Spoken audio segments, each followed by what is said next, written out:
se charge, le Doc News capte chaque nuage. Prévision, tendance, on analyse. De la météo aux grandes crises. Des courants d'air aux ondes marines. On suit les tempêtes et les ouragans qui s'alignent. Salut à toutes et à toutes, c'est le Doc News. Pour de la news, on est parti direction du côté de la Suisse et du côté de Blanten, où il y a eu l'effondrement il y a moins de 48 heures du glacier. Là, je viens de tomber sur une news en fait. Je ferai aussi, ça va être une vidéo un peu plus très courte parce que pour ceux qui seront venus en live, voilà, pour vous dire, ça va être assez rock'n'roll.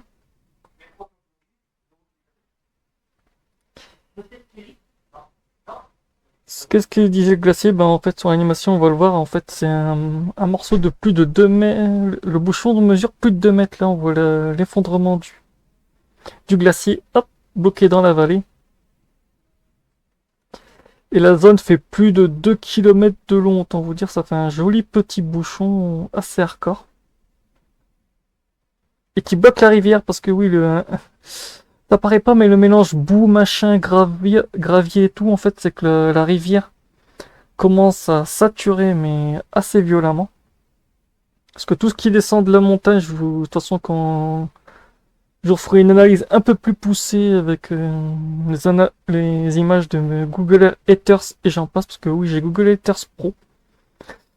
Autant vous dire, voilà, on fera une analyse un peu plus poussée. De toute façon, comme on voit sur la vidéo, en fait, c'est un gros effondrement et le glacier a Et vu qu'il y a une petite rivière, la Lonza fait que la Lonza est en train de grossir de 80 cm par jour. En gros, ça fait beaucoup. Comme on voit sur l'image, en fait, la Lonza suit le petit trait, mais vu qu'il y a un effet de bouchon, le problème c'est peut-être que l'eau va continuer à gonfler, gonfler, gonfler et peut-être déborder le long de la... Plusieurs hypothèses. Soit ça déborde sur les flancs de côté, soit il y a une nouvelle risque de rupture. Donc en gros, un double risque de rupture. Et qui dit double rupture dit que c'est pas très très joli. Donc ouais. En plus, il y a les petites villes de Willers-Kippel qui sont en risque d'évacuation zone et ils ont même vidé le barrage en amont pour éviter que d'autres zones soient touchées encore en contrebas. Autant vous dire, ça fait une très très grosse zone d'évacuation. En fait, toute la vallée est bourrée de petits villages montagneux. En fait, ils ne devraient même pas habiter là-dedans. Mais bon, comme vous savez qu'on aime bien construire dans des zones... Oui, mais tu sais, la montagne, ça va jamais s'effondrer. Oui, oui. Mais bon, ça sera une prochaine analyse sur la chaîne.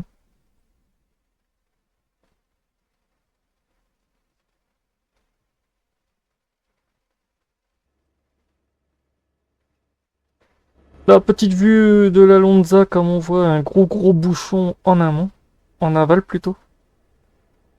Et oui, en moins de 24 heures, comme on voit, la Lonza a très très grossi. On voit quand même des petites failles de petits lacs qui commencent à se former du côté de la Lonza. En fait, l'eau essaie de se faufiler quand même. Dont le risque de rupture est très très proche. Parce que là, comme on voit, la Lonza fait que de grossir, grossir, grossir. Et à un moment, qu'est-ce qui va se passer? C'est que ça fait un nouveau effet de rupture.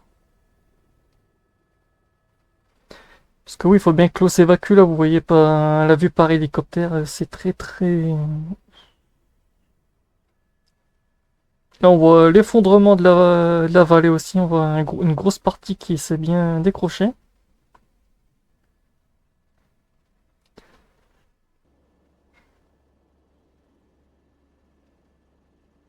Ça en fait de la terre, de la boue et tout. Là, on voit, hop, une petite évacuation des animaux aussi au passage. Parce que oui, des animaux se sont fait évacuer aussi.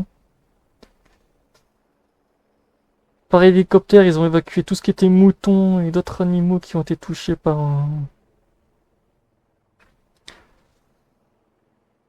l'éboulement. Parce que oui, que je vais remontrer dans une prochaine vidéo d'analyse un peu plus complète, ça sera... Oui, oui. Il y a un agriculteur qui a récupéré toutes ses chèvres et tout. Chèvres aussi. Ouais, ouais. Autant vous dire, voilà. J'avais trouvé aussi une vidéo qui parlait du barrage aussi. Faut que je la...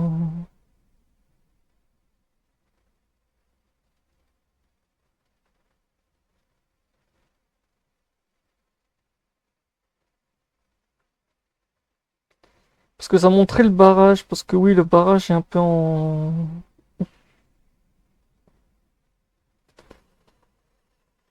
Ouais, la zone du barrage est un peu très très pas bon, parce qu'ils ont vidé un petit barrage en amont de la zone aussi, qui était exposé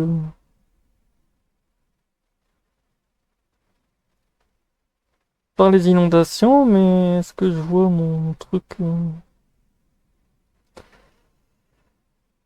j'ai le tellement... Ah ouais, c'est ici. Ah non, ça c'est bas. Là, on voit la petite animation qui fait que tourner autour de ma tête, mais j'essaie de la récupérer, mais j'ai trop de...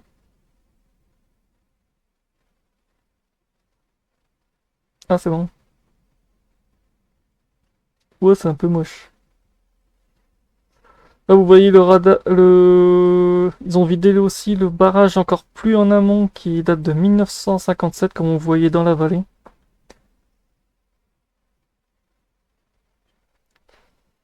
Bah, que vous voyez, parce que ce que je vois, le machin fait que de bugger. Attendez, je vais faire un truc.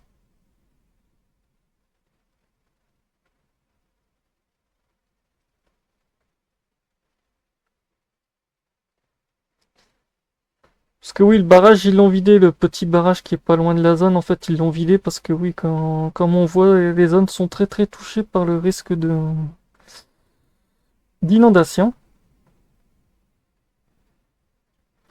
Et après, on a aussi la ville qui a encore plus en contrebas qui a aussi été évacuée.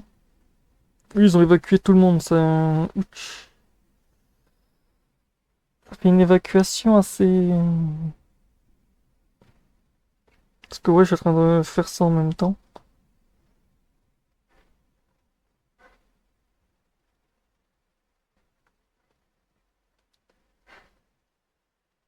Je suis en train de faire ça en même temps, mais vu que c'est mon anniversaire aussi, je suis spam de notifi... Ouais. Là, vous avez la ville de Grandpelstead qui se prépare aussi à l'arrivée de la crue aussi, et à la vague de boue dont ça fait une très très grosse zone qui est évacuée, autant vous dire, c'est assez... Ils ont quand même mis des barrières pour protéger la rivière et tout, comme on voit, en fait, c'est encore une ville encore plus bas de la zone actuelle, autant vous dire, il y a de quoi faire. Il y a de quoi faire, il y a de quoi faire, autant vous dire, voilà. Ouais, l'état-major a conduit la région à appeler la population de Greenspan à se préparer à une évacuation rapide. Ah bah ça promet. Parce que malgré le risque de rupture ils ont vidé le premier barrage, mais le problème du premier barrage c'est qu'ils sont, comme vous voyez, encore en contrebas en fait, ils sont carrément dans la zone. Ça promet. Ça va être encore une affaire à suivre parce que ce que je vois, ça va être assez rock'n'roll. Courage aux gens qui sont évacués là-bas et courage aux sinistrés. On se retrouve pour de prochaines news. N'hésite pas à liker, partager et abonne-toi. Et tchuss!